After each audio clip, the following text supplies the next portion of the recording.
Episode start అవ్వంగానే Balu Meena నగలని మార్చేసి guilt నగలు ఇచ్చారని కుటుంబ సభ్యులందరి ముందు ప్రభావతిని అలాగే మనోజ్ని నిలదీస్తూ ఉంటారు. ఇక ప్రభావతి దబాయిస్తూ ఉంటుంది. ఏంటి, నేను నగల్ని మార్చానా? ఈ మీనానే తను వేసుకున్నప్పుడు పుట్టింటికి వెళ్ళి గిల్టి నగలు తీసుకొచ్చి నా చేతికిచ్చిందేమో, అవి నేను ఇచ్చానేమో అని చెప్పి అంటూ ఉంటుంది. చూడండి అత్తయ్య, ఇన్ని రోజులు అత్తయ్య గారిని మర్యాద ఇచ్చాను. నా పుట్టింటి వాళ్ళ కోసం ఏదైనా చెడుగా వాగితే మర్యాదని మర్చిపోతాను. అసలు నిజాల్ని మర్యాదగా ఒప్పుకోండి అత్తయ్య, మర్యాద దక్కుతుంది అని చెప్పి అంటుంది మీనా. అంటే మొగుడు పెళ్ళాలిద్దరూ రౌడీజం చేస్తారా? చూసారా, నగల్ని ఇస్తే ఇప్పుడు గిల్టి నగలు ఇచ్చానని నా మీద అంటున్నారు. మీరేమో వాళ్ళ మాటలు నమ్మి కట్టుకున్న భార్యని వాళ్ళు అంత నిందలు కుటుంబం ముందు వేస్తూ ఉంటే చూస్తారా అనగానే, ప్రభా, బాలు మీనా ఎప్పుడూ అబద్ధాలు చెప్పరు, అలాగని ఒకరిపై కావాలని నింద కూడా వేరు. చెప్పు, నగలు గిల్టి నగలు ఎలా అయ్యాయి అని అంటారు సత్యం. ఇంకా నయం, నువ్వే కావాలని పిచ్చి నగలు ఇచ్చావని అడుగుతారనుకున్నాను. చూడండి, నిలదీయాల్సింది వాళ్ళని. ఇద్దరూ కలిసి ఏదో చేసేసి ఇప్పుడు నా మీద తోసేశారు. అమాయకుడైనా అన్నిటికీ మనోజ్ ఒకడు దొరుకుతాడు కదా, వాడి మీద కూడా నెట్టేస్తున్నారు అనగానే, అవును మావయ్య, ఎందుకంటే బాలు ఎప్పుడు ఇంట్లో ఏది జరిగినా మనోజ్ మీదకే నింద వేస్తాడు. చూడు బాలు, మనోజ్కి ఏమైనా డబ్బులు అవసరమైతే నేను సర్దుతాను. అలాగే అప్పుడు 1,50,000 కావాలి అంటే అప్పటికప్పుడు నా చైన్ని ఇచ్చేసి మరీ మనోజ్ని కాపాడాను. ఏదైనా సమస్య వస్తే మనోజ్ నాకు చెప్తాడు, కానీ ఇలా వాళ్ళ అమ్మని అడిగే అవకాశం కూడా లేదు. చూడు మనోజ్, నువ్వు ఇలా భయపడుతూ ఉంటే ఈ ఇంటిని కూడా అమ్మేశావని వీళ్ళు ప్రతిసారి నింద వేస్తారు. చూడండి మావయ్య, నిజాలు తెలుసుకున్నాక, సాక్ష్యాలు తీసుకొచ్చాక ఎవరు నిందితులో, ఎవరు కావాలని ఇంట్లో మంచితనం ముసుగులో వేషాలు వేస్తున్నారో తెలుస్తుంది అనగానే మీనా అంటుంది, అవును రోహిణి, నువ్వు వచ్చినప్పటి నుండి నేను ఇంట్లో ఉన్న సొమ్ముని ఎంతవరకు ఖర్చు పెట్టానో, నా భర్త ఈ ఇంట్లో వాళ్ళందరి డబ్బులు ఎన్ని లక్షలు మింగేశాడు అన్నది తెలుసుకొని సాక్ష్యాలు సంపాదించు అనగానే, చూడు మీనా, నేను నిన్ను తప్పు అనటం లేదు, కానీ అత్తయ్య పెద్దవారు, తను నీ నగల్ని ఎందుకు మాయం చేస్తారు అలాని కోణంలో నేను ఆలోచించాను. మనోజ్, వెళ్దాం పదా అని చెప్పి మనోజ్ని తీసుకుని వెళ్తూ ఉంటుంది. ఇక రవి అలాగే ఇటువైపు శృతి, ఏంటో మీనా, ఏ కుటుంబంలో కూడా ఇలా జరగదు, కానీ మా మమ్మీ మాత్రం కనిపెట్టేసింది నీవి గిల్టి నగలని. మా మమ్మీని తప్పుగా అనుకున్నాను, కానీ ఇది ఎవరు చేశారు అన్నది ఖచ్చితంగా పట్టుకోవాలి, లేకపోతే రేపొద్దున నగలు కూడా అలాంటి పరిస్థితే వస్తుందేమో అని చెప్పి అంటుంది. అవునమ్మా, ఖచ్చితంగా వస్తుంది. ఎందుకంటే లక్షలు మింగినోళ్ళకి వేరే వాళ్ళ నగలు తాకట్టు పెట్టి లేకపోతే అమ్మేసిన వాళ్ళకి ఇంటి పరువు ప్రతిష్ట అవసరం లేదు. చూడు ప్రభావతి, శృతి నగలు శృతికి ఇచ్చేసే, వాళ్ళమ్మకి తను అప్పగిస్తుంది. తను ఎప్పుడైనా ఫంక్షన్స్ కావాలంటే వాళ్ళ అమ్మగారి ఇంటి నుండి తెప్పించుకుని వస్తుంది. ఎందుకంటే ఇప్పుడు మీనా నగలు కాబట్టి మీనాని దొంగని చేయగలిగావు, కానీ రేపటి రోజు శృతి కూడా అలా మారిస్తే వాళ్ళ అమ్మ నాన్న అందరినీ పోలీస్ స్టేషన్లో పెట్టిస్తారు అని అంటారు సత్యం. అలా ఎప్పటికీ జరగదులేండి అని అంటూ ఉంటుంది. ఏ అత్తయ్య, ఎందుకు జరగదు? నా నగల్ని ఇలా గిల్టి నగలు చేసిన వారు ఎవరో కానీ ఖచ్చితంగా వాళ్ళకి దేవుడు తగిన శాస్తి చేస్తాడు.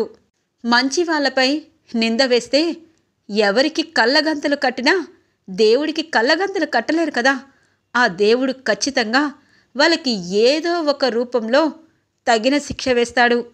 ఆ శిక్ష ఎలా ఉంటుంది అన్నది కూడా వాళ్ళకే తెలుస్తుంది అని చెప్పి, చూడండి, మనం నీతిగా ఆ నగలని మళ్ళీ ఇవ్వాలనుకున్నాము, అమ్మమ్మ గారికి నగ చేయించాలనుకున్నాము, కానీ ఇంట్లో వాళ్ళే కాదు, బయట వాళ్ళే కాదు, ఇలా మోసం చేసేవారు ఎక్కడైనా ఉంటారని తెలుసుకోవాలి.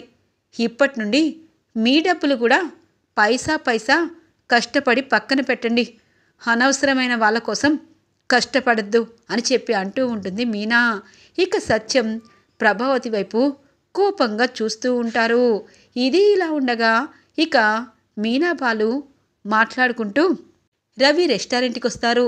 ఏంటి శృతిని కూడా రమ్మన్నావన్నయ్యా, ఏమైంది?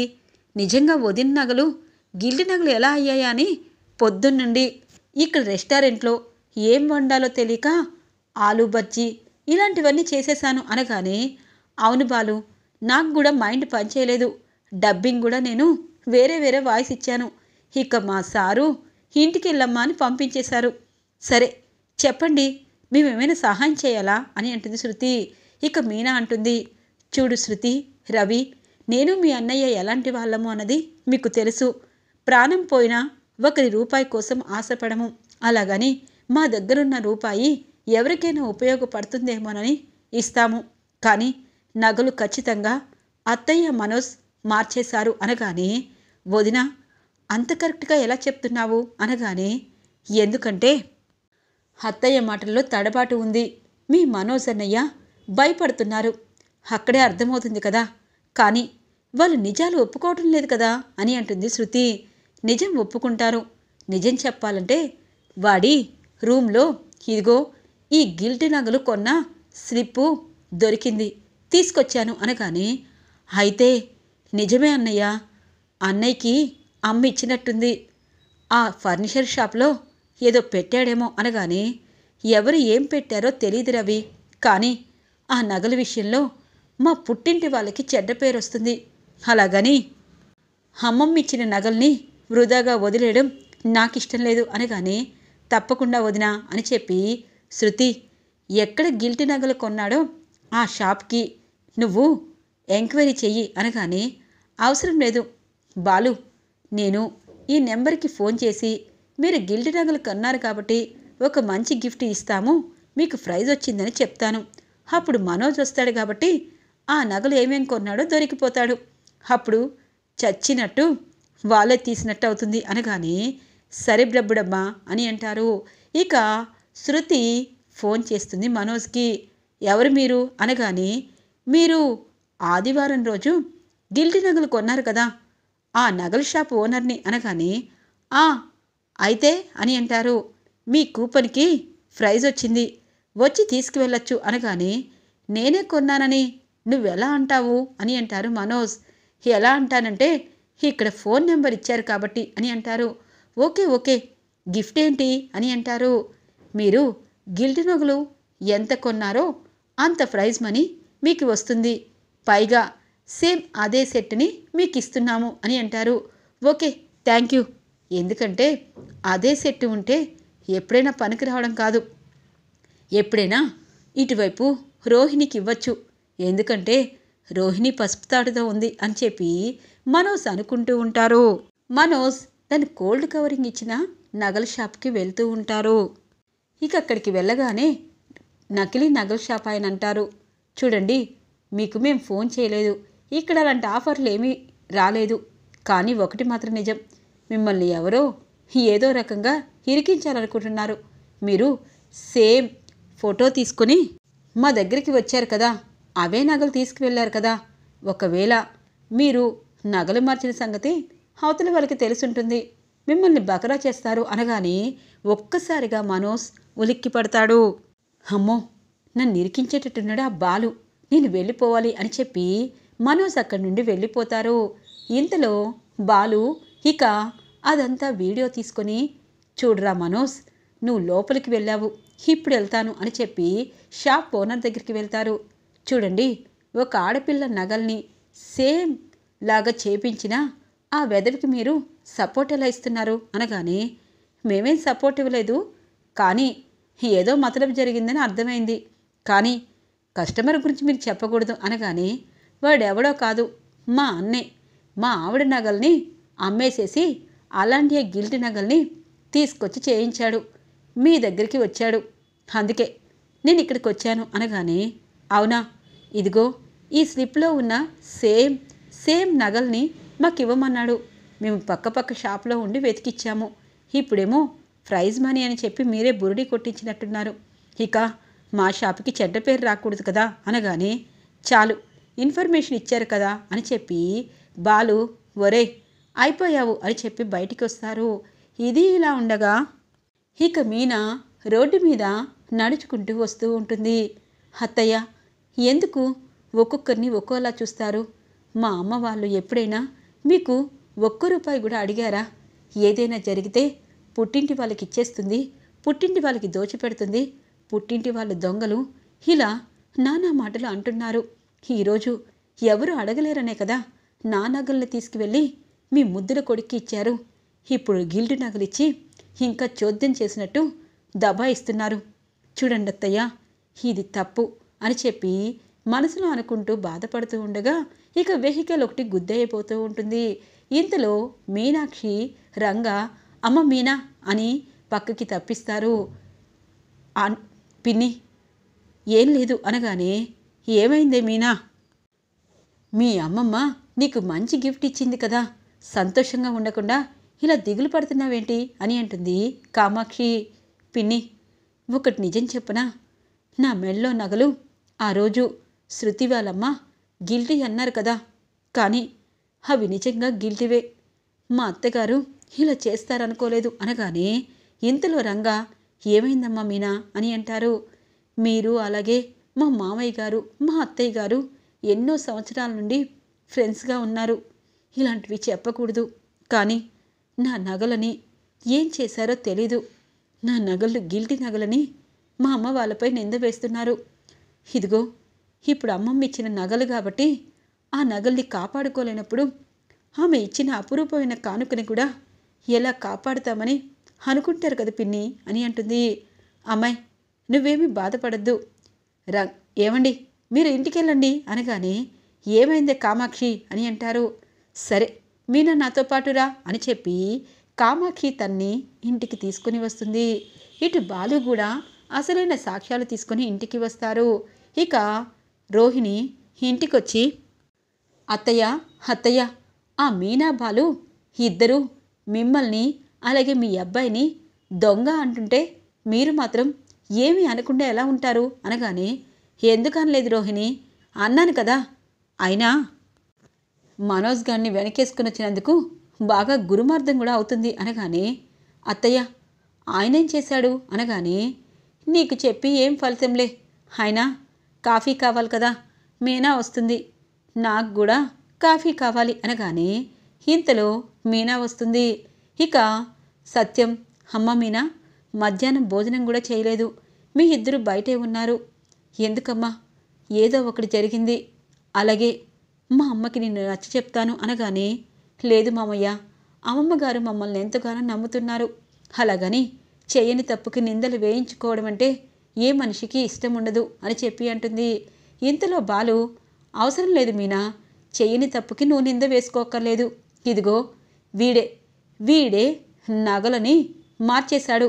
ఒరే నిజం చెప్పు, గిల్టీ నగలు అచ్చం మీనా లాంటి నగలు ఎక్కడ ఆర్డర్ ఇచ్చి తీసుకొచ్చావో అక్కడికి వెళ్ళావు కదా, ఎందుకు ఆర్డర్ ఇచ్చావు, దేనికోసం ఆర్డర్ ఇచ్చావు అనగానే, అంటే రోహిణికి ఎప్పుడైనా అనగానే ఇంతలో సత్యం మనోజ్ చెంప పగలగొడతాడు. ఇంకా నువ్వు అబద్ధాలు చెప్తూ ఉంటే వినడానికి ఎవ్వరూ సిద్ధంగా లేరు, ఇప్పుడు చెప్పు, నిజం చెప్పరా అని అంటారు సత్యం. అంటే ఫర్నిచర్ షాప్లో కొంతమంది వచ్చారు, ఫర్నిచర్ తీసుకొని 4 లక్షలు ఇచ్చారు, తర్వాత ఈ దొంగ నోట్లు అని చెప్పి తీసుకుని వెళ్ళిపోయారు. ఫర్నిచరు 4 లక్షల రూపాయలు తీసుకుని వెళ్ళిపోయారు. అలా నేను నష్టపోయాను. ఇక రోహిణి విషయంలో తప్పు చేస్తానేమోనని అమ్మని అడిగితే మీనా నగలు ఇచ్చింది. మీనా నగల్ని తాకట్టు పెట్టమంది నాన్న, కానీ 4 లక్షలు సరిపోవని అమ్మేశాను అనగానే, ఛీ, మీరు ఒక మనుషులేనా? ఇంట్లో అందరం ఉమ్మడిగా ఉంటున్నామంటే ఒకరిపై ఒకరికి నమ్మకం అలాగే ప్రేమ ఉండాలి, కానీ మీనా మీకు ఎలా కనిపిస్తుందని? ప్రభా, ఇంకా నువ్వు నోరు ఎత్తావు అంటే నాలుక చీరేస్తాను. ఇప్పుడు చెప్తున్నాను, నీ ముద్దురు కొడుకుల కోసం ఇదిగో మీనా నగల్ని నువ్వు తాకట్టు పెట్టమని ఇచ్చి ఇప్పుడేమో మీనా వాళ్ళ అమ్మల్ని కూడా దొంగలు చేస్తున్నావు. నీది నోరు కాదు. ముందు నీ నగలు తీసుకొచ్చి మీనాకివ్వు అనగానే, హా, నేనెందుకు ఇస్తాను అనగానే, సరే ఇవ్వద్దు. బాలు, మీనా, మనం వెళ్ళిపోదాము. ఈ దొంగల ఇంట్లో వద్దు, మేము వెళ్ళిపోతాము అనగానే, నాన్న, నేను మీతోనే వస్తాను. ఎందుకంటే శృతి దగ్గర నగలు ఉన్నాయి. ఈ మనోజ్ ఎప్పుడైనా అవసరమైతే అమ్మ ఇచ్చేస్తుంది. ఇప్పటికే మా అత్తయ్యకి మన ఇంటిపై చాలా గౌరవం ఉంది అని చెప్పి, శృతి, మనం కూడా వెళ్ళిపోదాము అని చెప్పి రవి, శృతి కూడా బయలుదేరుతారు. ఇటువైపు మనోజ్, అమ్మయ్య, వెళ్ళిపోతే వెళ్ళిపోని అనగానే మనోజ్ చెంప పగలగొడుతుంది. ఇక ప్రభావతి, ఒరే పనికి మాలనోడా, నీ వల్లే ఇదంతా జరిగింది అనగానే, అత్తయ్య, ఏదైనా ఉంటే నాకు చెప్పకుండా ఇలా ఎలా చేశారు అని అంటుంది రోహిణి. చూడమ్మా, చెప్పే అవకాశం వడిస్తేనే కదా. ఏమండి, ఏమండి, మీ కాలు పట్టుకుంటాను, ఎక్కడికి వెళ్ళొద్దు. నా నగల్ని దానికి ఇస్తాలే. ఇదిగో రోహిణి, మీ ఆయన చేసిన అప్పుకి ఇదిగో నేను పసుపు తాడేసుకుంటున్నాను. త్వరలో నా నగలన్నీ నాకు రావాలి. మీనా నగలు ఎంత వెయిట్ ఉందో అంత వెయిట్తో మీరు చేయించాలి అనగానే, మా దగ్గర డబ్బులు ఎక్కడున్నాయి అని అంటారు మనోజ్. మరి ఎలా మోసపోయావురా? అంటే 40 లక్షలు మింగేశావని ఇప్పుడు అమ్మ నగలు కూడా మింగేస్తావా? చూడు అమ్మావతి, వాడిపై నీకు నమ్మకం ఉంది కాబట్టి మీనా నగలు ఇచ్చావు. ఇప్పుడు వాడు ఎప్పుడు మీనా నగలు వెయిట్ అనేది సంపాదించి ఆ నగలు గల డబ్బులన్నీ నీ చేతికి ఇచ్చినప్పుడు, నువ్వు మాకిచ్చినప్పుడు నీ నగలు నీకొస్తాయి. నాన్న, ఇవి జాగ్రత్తగా ఉంచండి. ఇదిగో అమ్మావతి కాదు, దొంగవతి. ఈ దొంగ నా కొడుకు కొని మన డబ్బులు మోసపోతున్నాము అని అంటారు బాలు. ఇక ప్రభావతి నగల్ని సత్యం తీసుకెళ్ళి బీరువాలో పెడతారు.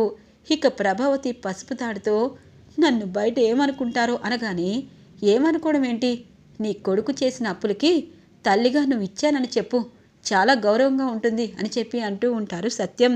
ఈరోజు ఎపిసోడ్లో ఇంట్రెస్టింగ్గా ఎండ్ అవుతుంది ఫ్రెండ్స్. రాబోయే ఎపిసోడ్స్ కోసం మా ఛానల్ని సబ్స్క్రైబ్ చేసుకోండి. Thanks for watching friends.